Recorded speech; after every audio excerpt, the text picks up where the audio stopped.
जय माता दी दोस्तों, आज की कहानी मैं आपके लिए लेकर आया हूँ। सत्संग की महिमा बड़ी है या तप की महिमा? जानने के लिए कहानी को अंत तक जरूर सुने। एक बार वशिष्ठ जी और विश्वामित्र जी में बहस छिड़ गई कि सत्संग की महिमा बड़ी है या तप की महिमा। वशिष्ठ जी का कहना था सत्संग की महिमा बड़ी है तथा विश्वामित्र जी का कहना था कि तप का महत्व बड़ा है। जब फैसला ना हो सका तो दोनों विष्णु भगवान के पास पहुँचे और अपनी अपनी बात कही। विष्णु भगवान ने सोचा कि दोनों ही महर्षि हैं और दोनों ही अपनी अपनी बात पर अड़े हैं। उन्होंने कहा कि शंकर भगवान ही इसका सही उत्तर दे सकते हैं। अतः दोनों शंकर भगवान के पास पहुँचे। शंकर जी के सामने भी यही समस्या आई। उन्होंने कहा कि मेरे मस्तक पर इस समय जटाजूट का भार है, अतः मैं सही निर्णय नहीं कर पाऊंगा। आप लोग शेषनाग के पास जाएं, वो ही सही फैसला कर सकेंगे। दोनों महर्षि शेषनाग के पास पहुँचे और अपनी बात उनसे कही।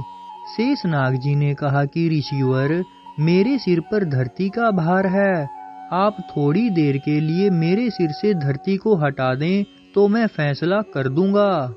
विश्वामित्र जी ने कहा कि धरती माता, तुम शेषनाग जी के सर से थोड़ी देर के लिए अलग हो जाओ, मैं अपने तप का चौथाई फल आपको देता हूँ। दोस्तों, पृथ्वी में कोई हलचल नहीं हुई तो फिर उन्होंने कहा कि तप का आधा फल समर्पित करता हूँ। इतना कहने पर भी धरती हिली तक नहीं। अंत में उन्होंने कहा कि मैं अपने संपूर्ण जीवन के तप का फल तुम्हें देता हूँ। दोस्तों, धरती थोड़ी सी हिली, हलचल हुई, फिर स्थिर हो गई। अब वशिष्ठ जी की बारी आई।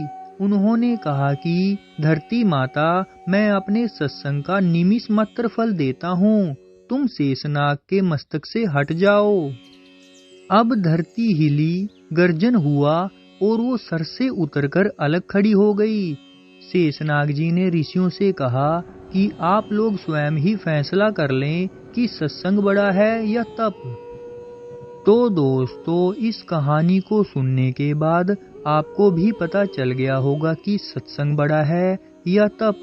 प्लीज कमेंट बॉक्स में जरूर बताइएगा और मेरी आने वाली कहानियों को सुनने के लिए चैनल को सब्सक्राइब करना और बेल आइकन को प्रेस करना ना भूलिएगा। जय माता दी, जय श्री कृष्णा।